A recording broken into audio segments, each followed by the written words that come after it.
નમસ્કાર મિત્રો, મારી આ ચેનલમાં તમારું સ્વાગત છે।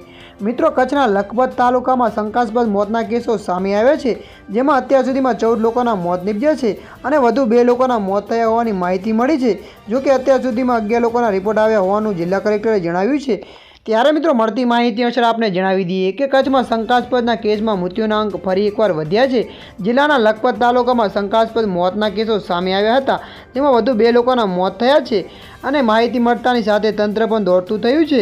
ત્યારે મિત્રો, મળતી માહિતી અનુસાર આપણે એ પણ જણાવી દઈએ કે સમગ્ર ઘટના લઈ જિલ્લા કલેક્ટરે રિપોર્ટ અંગે માહિતી આપી હતી, જેમાં તેઓએ જણાવ્યું છે કે ગુજરાત સરકારની અને સ્થાનિક ટીમો આ ઘટનાને લઈ તપાસ કરી રહી છે। તપાસની કામગીરી વચ્ચે વધુ 2 લોકોના મોત નીપજ્યા હતા। ત્યારે લખપત તાલુકામાં અત્યાર સુધીમાં કુલ 14 લોકોના મોત થયા છે। ત્યારે મિત્રો, હાલ માટે આટલું। મળીશું નવા અપડેટ સાથે। જો વિડીયો તમને પસંદ આવે, લાઇક, શેર અને સબસ્ક્રાઈબ કરી નાખજો। ધન્યવાદ।